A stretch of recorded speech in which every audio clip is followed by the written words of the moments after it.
I'm going to share with you some words of Torah, but first I want to share with you various vacation clauses I've culled from HR manuals, from random places, from everywhere except, of course, Prime Motor Group or Cappy's Liquor. This does not apply.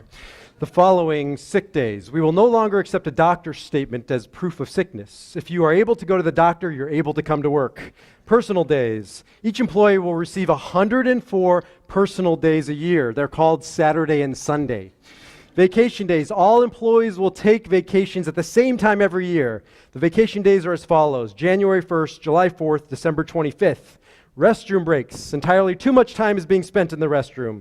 In the future, we will follow the practice of going in alphabetical order. For instance, all employees whose names begin with A will go from 8 to 8:20, B from 8:20 to 8:40, and so forth. If you're unable to go at your allotted time, it will be necessary for you to wait until the next day and your time comes again. In extreme emergencies, employees may swap times with coworkers. Both employees' supervisors, however, must agree to this exchange in writing. Surgery. Operations are now banned. As long as you're an employee here, you need all your organs. You should not consider removing anything. We hired you intact. To have something removed constitutes a breach of employment. Bereavement leave. This is no excuse for missing work. There's nothing you can do for a dead friend, relative, or coworker. Every effort should be made to have non-employees attend to the arrangements, even the funeral if possible. In rare cases where employee involvement is necessary, the funeral should be scheduled in late afternoon. We'll be glad to allow you to work through your lunch hour and subsequently leave 1 hour early, provided your work is done.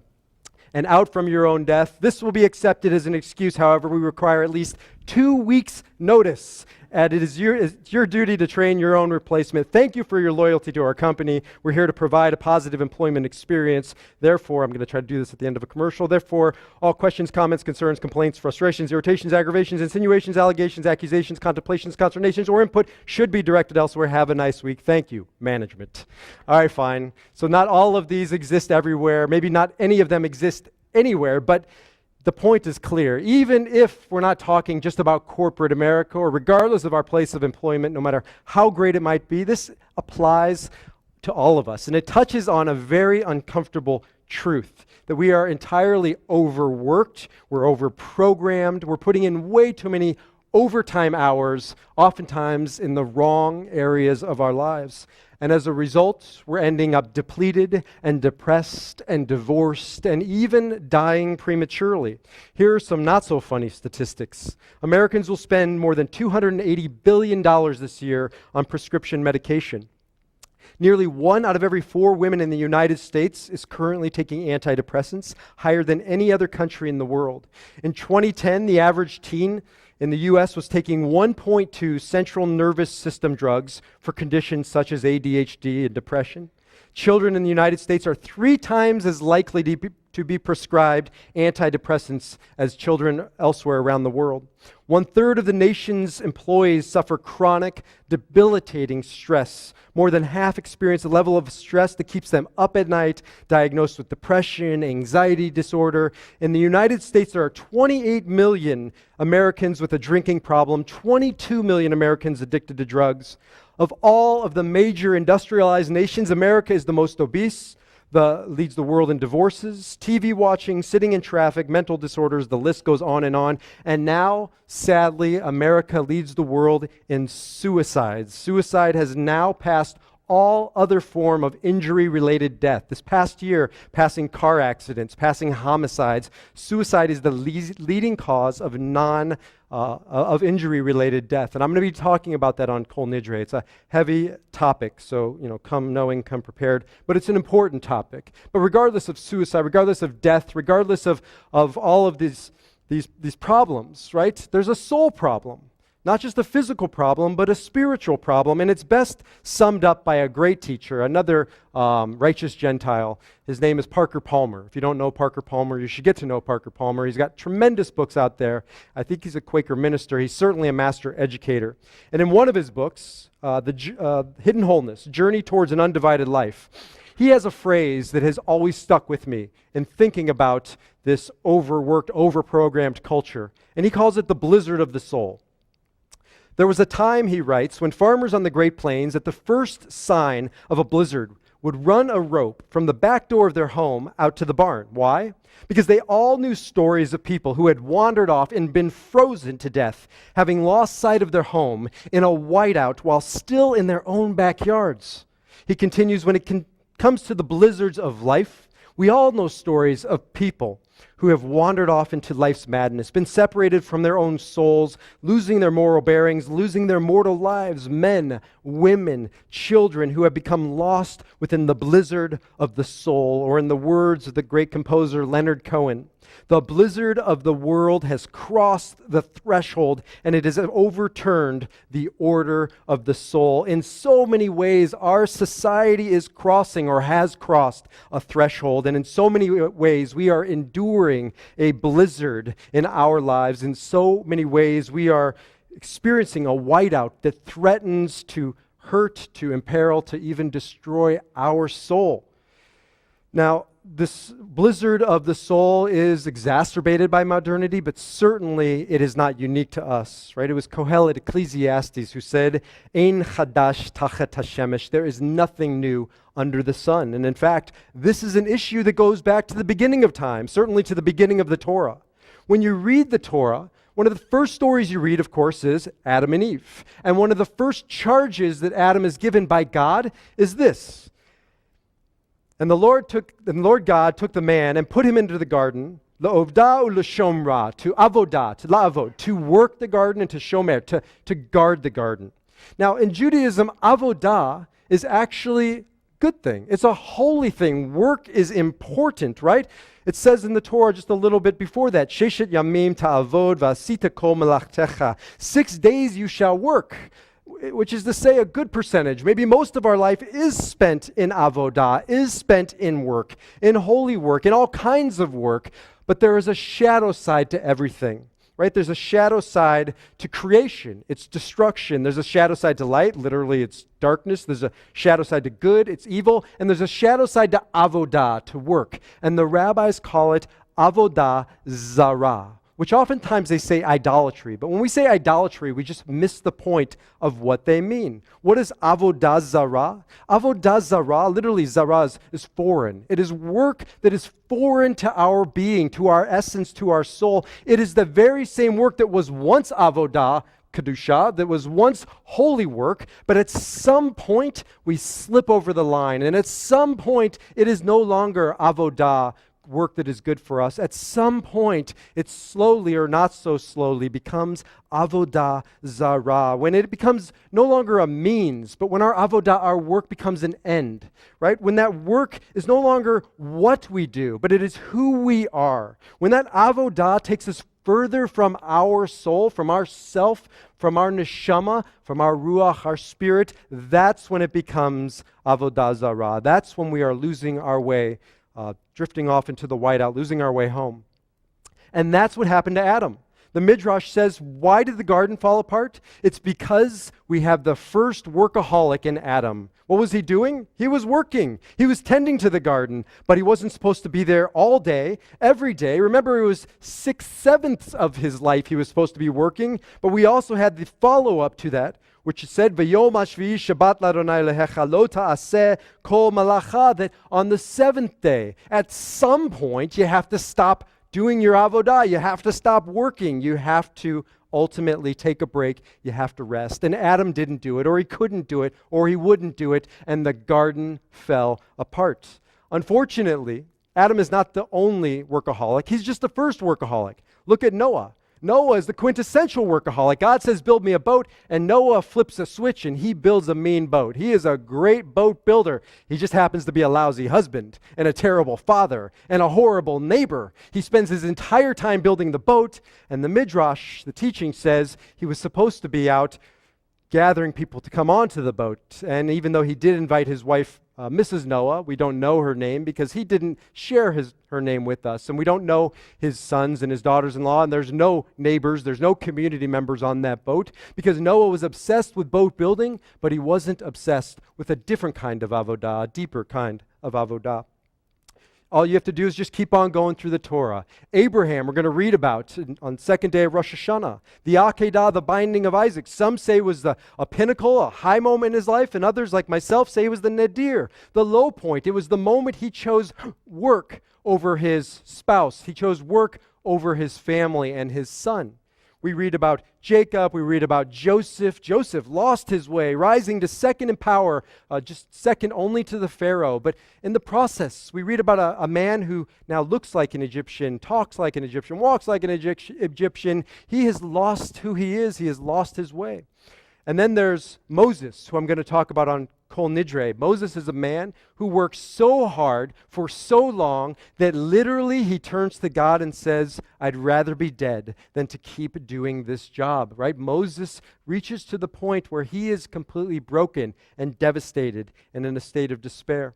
And then, of course, there's the entire book of Exodus. The entire book of Exodus is a treatise on what it means to be overworked. I mean, think about it. What do we call the Exodus in Hebrew? Shemot. And what does Shemot mean? It means names. It's called the Sefer Shemot, the book of names. Why? Because it opens up listing all of the names of Jacob's descendants, the 12 tribes. It names all of his sons, should have named his daughter, didn't name his daughter. And then, as soon as it's done listing the names, it becomes the book of pronouns. He, they, it. These people have lost their names. These Israelites have lost their identity. What does it mean to have a name in the Torah? It means to know yourself. It means to know your purpose. It means to know your avodah, your work in this life. And these are people who have lost their work. They've lost their essence. They've lost their name. So when Moses comes to rescue them, to save them, what does it say? And Moses spoke to the people Israel, but they listened not. Why? Because of their kotzer ruach, because they lost their ruach. They lost their spirit. And why did they lose their spirit? Because of avodah kasha, because of difficult work, because of backbreaking work, because of grinding, meaningless work. But that's all has its place. They lost their way because of avodah kasha, because the work became who they were, not what they did. They lost their essence, their sense of purpose, their duty. They lost their name, right? Wayne Dyer said, and he quoted somebody else, and I don't know who said it before him, we're not called human doings. We're called human beings. The Israelites were no longer human beings. They were now human doings. That's how they were defined, or that's how they allowed themselves to be defined. That became their purpose, and ultimately they forgot their way home.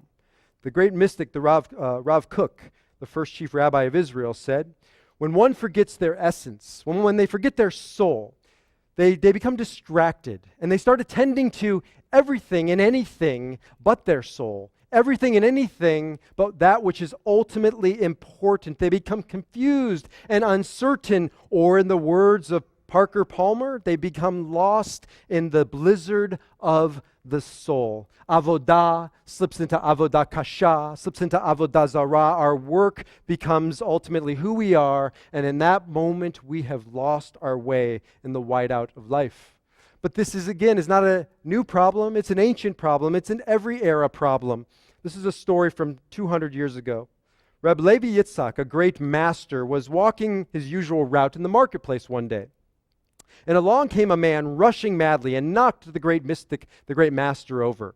And Reb Levi picks himself up, dusts himself off, and asks our mad, dashing friend, where are you rushing so in such a hurry? Where are you going? And the man never thought about it. Young man, never been asked the question, and he says, you know what? I'm rushing to provide a life for my children. Sounds like a good answer. So Reb Levi goes on his way. 25 years go by, and another incident happens. He's walking through the same marketplace and gets knocked over by another rusher by. And this man says, picks himself up, and Reb Levi picks himself up, and he says to the man, where are you rushing? The man thinks about it and says, I'm rushing to provide a life for my children. Reb Levi looks at him and realizes that this was the son of the man that knocked him over 25 years earlier. Reb Levi looks at the heavens and says, Ribono shel olam, master of the universe, when will I finally meet that one child for whom all the generations work so mightily? One generation comes along and works for another generation and for another generation, and that is good. and it is beautiful, and it is holy to work to provide for our children and our grandchildren and our great-grandchildren a better life. But it is a very slippery slope when our work becomes all that we do, all that we are, when we work for tomorrow and we miss out on this moment, on this very day. And this is what it means to forget our name. And this is what it means to forget our purpose. And this is what it means to lose our way home. And this is what happened to a young Indian boy named Saru. Maybe you read about this. I just read about it in the New York Times. This took place in 1986 when Saru was just 5 years old. Saru and his brother used to ride the trains in India, and they just would sweep them, or they would beg, or they would do whatever they had to do to get money for the family to provide. One day, Saru was doing this, and his brother went one way, he went the other. They got divided. Saru sat down, fell asleep on the train, and woke up in a different city, in a different place. He was 5 years old. He was completely lost in India. He didn't know the name of his hometown because he didn't have a name of the hometown. He just lived in slums somewhere that direction. Can you imagine your 5-year-old little boy on a train lost in India somewhere? He said it was such a scary place to be. I don't think any mother or father, he said, would like to have their 5-year-old wandering alone in the slums and train stations of Calcutta, like understatement of the year. He became a beggar. He learned how to survive. He did whatever work necessary to stay alive. 20 years went by, up until relatively recently, and all of a sudden, the internet came along, and all of a sudden Google Earth came along, and one day, as a man at this point, he wanted to figure out where his home was, where his mother and his brother were. So he got on Google Earth, and he spent years going through India on Google Earth looking for something that was recognizable, something that pointed the way home. And finally, he kind of got down to the region and to the town, and finally on Google Earth, he found his home, and he made his way there, and he journeyed to be reunited with his mother. He knocked on the door. She grabbed my hand. She took me into the house. She could not say anything. Obviously, she was numb. She had a bit of trouble grasping that her son, after 25 years, had just returned, reappeared like a ghost. Finally, she looked at me and said, "Son, you are home." For years, Saru was lost in the blizzard of life. He was busy working, but he never forgot his real work. His true avodah was not here, the stuff of this world. It was to find his ima, his mother, his abba, his father. It was to find his way home. In Saru's words, it has taken the weight off of my shoulders, finding my mother, being returned to my family. I can sleep again. I can live again. I am whole again. I have found my way home. This is Rosh Hashanah. This is a day of Yom HaZikaron, a day of memory. Teacher mine, Alan Liu, asked, who's remembering whom today? Is it God that's remembering us? Is it us that's remembering God? Or maybe, he says, it's a day or 2 days when we remember ourselves, when we remember our name, when we remember our purpose, when we remember to make the authentic journey home. My friends, Rabbi Yechezkel Levenstein says it best. We don't have a soul. We are a soul. Or as I've heard it put in another way, we're not human beings here having a spiritual experience. We are spiritual beings put here having a human experience, and that's what we do on Rosh Hashanah. We remind ourselves that this is just one stop along the route of the train, that we are here for a little while, and we do our work, and we do it the best we know how, but we also return to the true avodah, the true work, the work of the soul, of remembering who we are, and where we've come from, and where we're going, and that's what we begin tonight. That's our journey home.